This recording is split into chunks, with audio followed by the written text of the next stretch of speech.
Jack el Destripador, el asesino más famoso de la historia. Su identidad nunca fue revelada y más de un siglo después sigue siendo uno de los grandes misterios del crimen. A finales del siglo XIX, en el barrio de Whitechapel, la vida era un infierno. Hacinamiento, prostitución, violencia, alcohol y miseria. En medio de ese caos, alguien comenzó a cazar mujeres de forma brutal, dejando tras de sí escenas tan sangrientas que ni la prensa ni la policía habían visto nada igual. Lo que ocurrió en esas calles no solo marcó a Londres, sino que dio origen a la leyenda del asesino en serie más temido de todos los tiempos. La primera víctima reconocida oficialmente apareció a finales de agosto de 1888, Marianne Nichols. Su cuerpo fue encontrado con la garganta cortada y el abdomen mutilado. Al principio parecía un caso más de violencia en Whitechapel, pero pronto quedó claro que no lo era.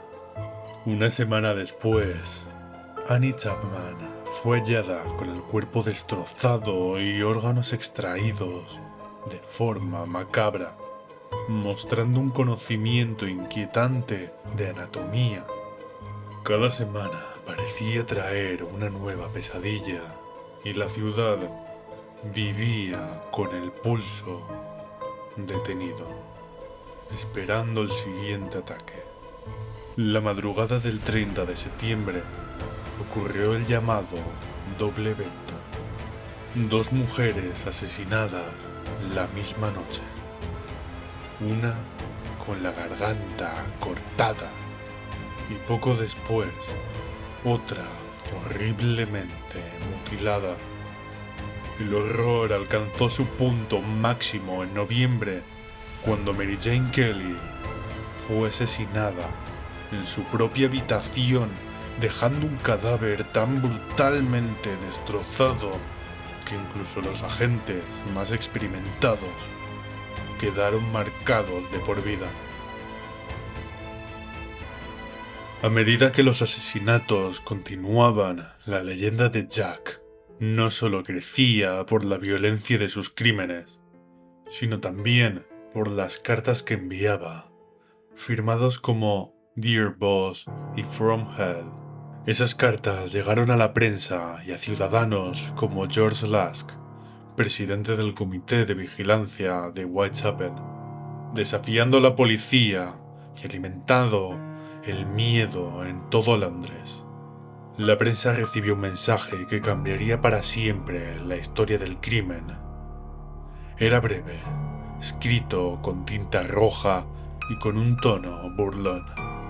Decía así: querido jefe, sigo oyendo que la policía me ha atrapado, pero aún no lo ha hecho. Me río de ellos. Me gusta mi trabajo y no voy a dejarlo. El asesino empezaba ridiculizando a la policía, dejando claro que se sentía intocable. Me encantan mis cacerías y quiero volver a ellas lo antes posible. Me van a atrapar, dicen, pero no, todavía no. Aquí utilizaba expresiones poco comunes en Inglaterra, como boss o fix me, americanismos que llamaron la atención de los investigadores. Guárdense su alarde hasta que haga un poco más de trabajo. Mantendré mi palabra. Con estas frases, el asesino parecía estar prometiendo más muertes, como si se tratara de un macabro espectáculo. El último trabajo fue muy bueno. No le di tiempo a la dama para chillar. Cómo me gusta mi trabajo. Pronto escucharás de mí otra vez. El tono era cruel, pero lo que venía a continuación lo convertiría en leyenda. Sinceramente suyo, Jack el Destripador. Por primera vez el asesino firmaba con ese nombre, un apodo burlón que gracias a esta carta se hizo mundialmente conocido. El criminal anónimo dejaba de ser un fantasma para convertirse en una figura con identidad propia. Con esta burla final, el asesino selló su apodo y su leyenda. Desde entonces ya no era un simple criminal de Whitechapel, era Jack el Destripador, y el mundo nunca volvió a olvidarlo. Tiempo después llegó una segunda carta, aún más perturbadora. No tenía la misma caligrafía ni el mismo estilo, pero su contenido heló la sangre de la policía y de la prensa. Decía lo siguiente: desde el infierno, señor Lusk, le envío la mitad del riñón que saqué de una mujer y que conservé para usted. La otra parte la freí y me la comí. Estaba muy buena. Puede que le envíe el cuchillo ensangrentado con el que lo hice, si espera un poco más. Fírmese, atrápeme si puede, señor Lusk. Esta carta no estaba firmada como la anterior. No decía Jack el Destripador. En su lugar, el remitente jugaba con un tono mucho más siniestro. Desde el infierno. El detalle más aterrador fue que llegó acompañada de un paquete con lo que parecía ser medio riñón humano. Según el mensaje, el asesino aseguraba haberse comido la otra mitad. A diferencia de la de Dear Boss, que parecía escrita con intención de ser publicada, From Hell resultaba más cruda y más directa, y mucho más personal. No buscaba la burla ingeniosa, buscaba un impacto puro. La policía nunca pudo confirmar con certeza que el órgano perteneciera a una de las víctimas, pero la carta logró lo que el asesino quería: sembrar el pánico absoluto. La policía victoriana se enfrentó a un desafío sin precedentes. Carecían de las herramientas modernas. No existían pruebas del ADN. Las huellas dactilares no se utilizaban sistemáticamente. Y la fotografía en las escenas del crimen era muy incipiente. Solo en el caso de Mary Jane Kelly se tomaron fotografías en el lugar. En los demás se optó por dibujos y descripciones verbales. La preservación de las escenas del crimen era casi inexistente. Los curiosos y transeúntes se acercaban antes de que llegara la policía, alterando y contaminando las evidencias. Los testigos eran a menudo contradictorios, y la falta de metodología rigurosa dificultaba mucho la investigación. En un intento desesperado por atraparlo, algunos detectives llegaron a disfrazarse de mujeres y recorrer las calles de Whitechapel, esperando atraer al asesino. Aún así, nada parecía funcionar. Jack se movía como un fantasma entre la niebla. Cada intento de acercarse a él terminaba en frustración. La combinación de estos factores convirtió la búsqueda del destripador en una tarea casi imposible, dejando a la policía atrapada en un laberinto de pistas falsas y sospechosos sin fundamento, mientras el terror se extendía entre la población. A lo largo de los años se han señalado numerosos sospechosos como posibles responsables de los crímenes de Jack el Destripador. Algunos eran vecinos del barrio, otros médicos o personas con antecedentes penales. Entre los más conocidos está Aaron Kosminski, un barbero polaco que vivía en Whitechapel y sufría de problemas mentales.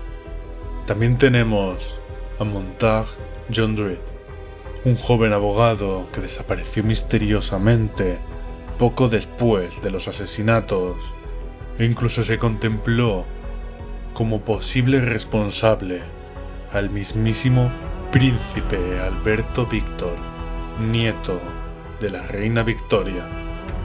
Cada teoría tiene sus evidencias, pero también sus contradicciones.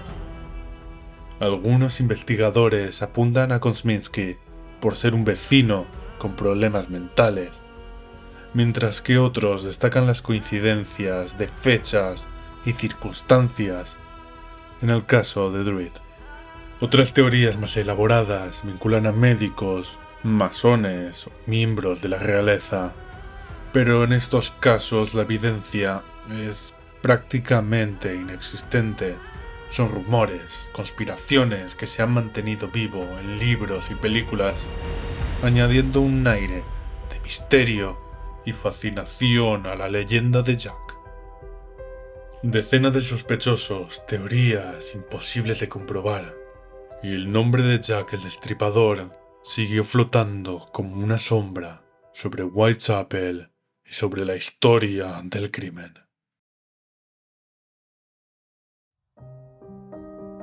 Más de un siglo después de los asesinatos, la identidad de Jack el Destripador sigue siendo un misterio sin resolver. Incluso la ciencia moderna ha tenido dificultades para ponerle nombre. En 2019, un análisis de ADN realizado sobre un chal perteneciente a una de las víctimas señaló a Aaron Kosminski, el barbero polaco que vivía en Whitechapel, como posible culpable. Sin embargo, esta prueba no es concluyente. La cadena de custodia del chal era incierta y muchos expertos cuestionan la validez de los resultados debido a posibles contaminaciones. La verdad es que incluso con la tecnología más avanzada, Jack nunca fue atrapado y su identidad permanece envuelta en sombra. Lo que sí es indiscutible es el legado de sus crímenes. Jack el Destripador fue uno de los primeros asesinos en serie reconocidos en la historia, y su nombre se convirtió en sinónimo de terror, violencia y misterio. Whitechapel, con sus callejones oscuros y húmedos, se transformó en un lugar donde cada sombra podía esconder al asesino y donde el miedo recorría cada esquina. Has llegado al final, pero el laberinto apenas comienza. Suscríbete y sigue el rastro de lo que otros no se atreven a mirar.